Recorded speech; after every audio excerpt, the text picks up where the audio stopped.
নমস্কার, অঙ্কনা ডেইলি লাইফস্টাইলে নতুন আরও একটি ব্লগে আপনাদের সবাইকে জানাই স্বাগত।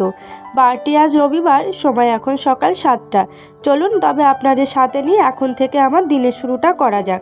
সকালবেলা চা করে নিয়েছি আপনাদের দাদা ভাইয়ের জন্য, আর আদিত্যর জন্য দিয়ে দেবো কর্নফ্লেক্স, আর আমি 1 গ্লাস গরম জল আগেই খেয়ে নিয়েছিলাম। যাই হোক, চলুন তবে আপনাদের সাথে নিয়ে এখন থেকে দিনের শুরুটা করা যাক।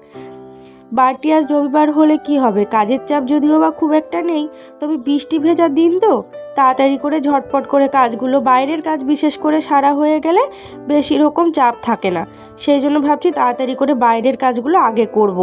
আর এই বৃষ্টি ভেজা দিনে কিন্তু সমস্ত কিছু একা হাতে ম্যানেজ করাটাও একটু চাপের হয়ে যায়। যাই হোক, চলুন সকালবেলার টিফিন আমরা অলরেডি সকলে মিলে করে নিয়েছি।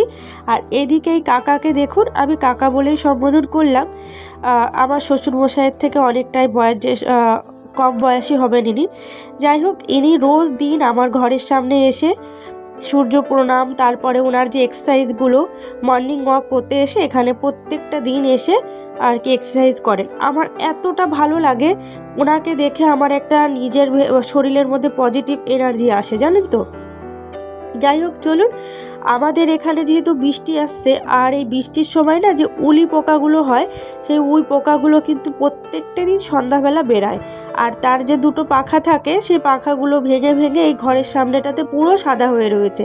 এই যে জলের উপর দিয়ে ভেসে ভেসে সেগুলো যাচ্ছে, দেখতে বুঝতে পারছেন এতটা বাজে লাগছে। আর আমার গায়ের মধ্যে না এগুলো দেখলে পরে একেবারে ঘিন ঘিন করে। সেই জন্য ঘরের ভেতর থেকে পাইপটা চালিয়ে দিয়ে আগে এগুলোকে ফেলবো, তারপরে যাবতীয় কাজ। আর এদিকে এই যে আদিত্যবাবু ঘরে রয়েছে, যেহেতু আজকে রবিবার, ওকে সামলে কাজ করাটাও একটু চাপের হয়ে যায়। আমি ওকে সাধারণত সকালবেলা টিউশনে ছেড়ে দিয়ে আসার পরেই সংসারের যাবতীয় টুকটাক কাজগুলো করে ফেলি, বিশেষ করে যে জলের কাজকর্মগুলো হয়। ও দিন দিন যত বড় হচ্ছে ততটাই দুষ্টু হচ্ছে। যাই হোক, চলুন আগে ধুয়ে নিই সামনেটা, তারপরে কথা হবে। এত পরিমাণে উলি পোকার পাখা পড়েছে, আপনারা না দেখলে বুঝতে পারবেন না, এতটা খারাপ অবস্থা ওখানে ছিল।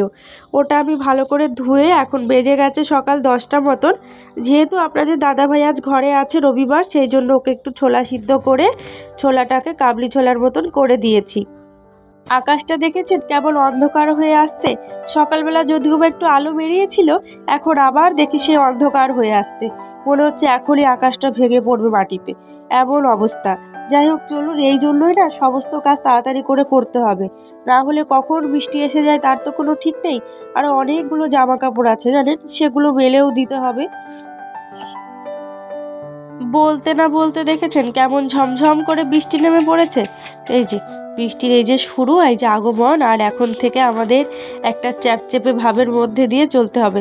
তবে জানেন, যতই বৃষ্টির দিনে জলময় হোক না কেন চারপাশটা, আমার ভারী ভালো লাগে বৃষ্টি। কিন্তু আমার অত্যন্ত পছন্দের একটা ঋতু এই বর্ষাকাল। আমার ছোটোর থেকে বৃষ্টি ভীষণ ভালো লাগে। বৃষ্টিতে ভিজতেও আমি যেমন ভালোবাসি, আমার খুব খুব ভালো লাগে। সব থেকে বেশি ভালো লাগে বৃষ্টির সময় গাছের পাতার উপরে নোংরা জমে থাকা যে ধুলোকণাগুলো থাকে, সেগুলো ধুয়ে পুরো পরিষ্কার হয়ে যায়, গাছগুলোর পুরো পরিবেশটাই পুরো চেঞ্জ হয়ে যায়, মানে সবুজে সবুজ হয়ে যায়, যার জন্য আরও আমার বেশি ভালো লাগে। আর এখানে যে আদিত্যবাবু বসে বসে বৃষ্টির অনুভূতি নিচ্ছে, ওর এতটা মানে এক্সাইটেড যে ও বৃষ্টিতে নামার জন্য, কিন্তু ওকে আমি তো নামতে দিচ্ছি না, ওকে বকা দেবো সেই ভয়ে নামতেও পারছে না।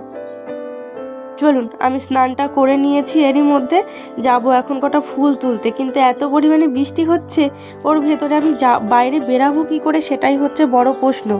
কিন্তু ভাবলাম না, হাতের নাগালে যে কটা ফুল পাই সেই কটা দিয়েই পুজোটা করে ফেলি।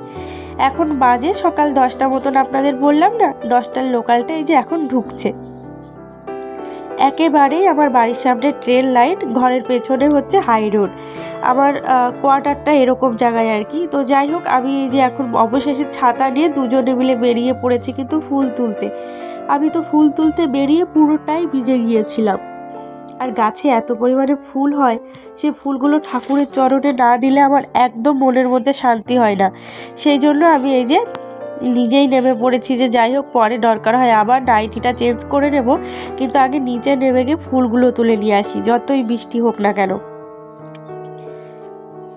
সকাল থেকে পুজো করা, ব্রেকফাস্ট করা, ছেলেকে পড়ানো, নানান রকম কাজের চাপের মধ্যে দিয়ে কখন যে আমার দিনটা পার হয়ে যায় আমি নিজেই বুঝতে পারি না। আর অনেকেরই ধারণা একা থাকে, একার সংসার কি এমন কাজ। যারা একা থাকেন না তাদের সেই ধারণাটা আছে, তারা বোঝে যে একা থাকাটা কতটা চাপের একটা বিষয় হয়। তবে হ্যাঁ, এটা বলতে পারি নিজের কাজ যেহেতু নিজের ইচ্ছা মতন করা যায়, যে এখনই করতে হবে বা এই সময়ের আগে করতে হবে এরকম কোনো বাধা ধরা আমাদের নিয়ম নেই যদিও বা, এটাই হচ্ছে সবথেকে বড় পার্থক্য। যাই হোক, আমি পুজো করে নিয়েছি, পুজো করে তারপরে কিন্তু এদিকে চলে এসেছি দুপুরবেলা রান্নাবান্না করতে। আজ যেহেতু রবিবারের দিন তো আমার ঘরে মাংস হবেই, সেটা আপনারা সকলেই জানেন। যেহেতু আপনাদের দাদাভাই বাড়িতে থাকে, রবিবারের দিন ছুটি, সেই জন্য তো আরও বিশেষ করে আমি মাংসটা রাখার চেষ্টা করি। আজ থেকে শুরু করলাম একদম ফুল ডায়েট বলতে আমি এখন থেকে চেষ্টা করব একদম অল্প তেলে আমাদের রান্নাবান্নাটা করা। কারণ গত মাসে তো পরিমাণে আমাদের তেল খাওয়া হয়ে গেছে।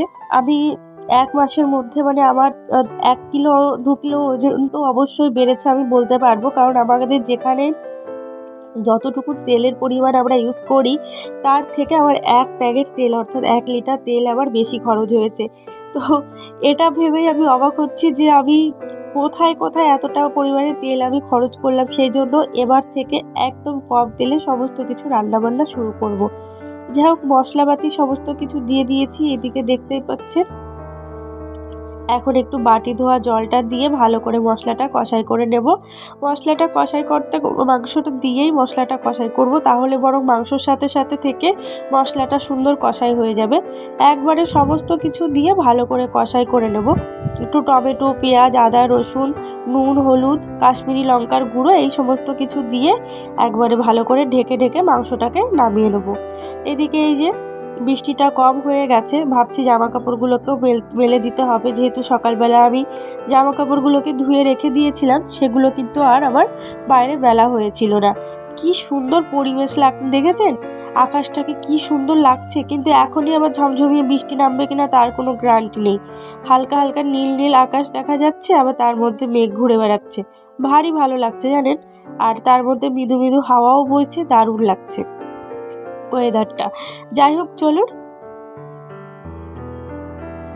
ভিডিওর মধ্যে আপনাদেরকে একটা রিকোয়েস্ট করব, ভিডিওটি যদি আপনাদের ভালো লেগে থাকে আপনারা সকলে অবশ্যই কমেন্টের মাধ্যমে জানাবেন, আর একটা লাইক করে দিতে কেউ ভুলবেন না। চ্যানেলটিকে সাবস্ক্রাইব করে আমার পাশে থাকবেন, কারণ আপনাদের একটু সাপোর্টই আমাদের মোটিভেট করে ভিডিও করবার। আর অবশ্যই আপনারা সুন্দর গঠনমূলক কমেন্ট করে যাবেন, তাহলে আপনাদের পরিবারের সদস্য আমি হয়ে যাব। সকলকে একটা কথা বলবো যে সময় দেবে, অন্তত পক্ষে ইউটিউবের গাইডলাইন্স মেনে তো প্রত্যেকের পরিবারে যেতে হয়, সেই সময়টুকু অন্তত দেবে। সকলের পরিবারে আমি চলে যাব। তবে আজকে এই পর্যন্ত ভিডিওটা। ভালো থাকবেন, সুস্থ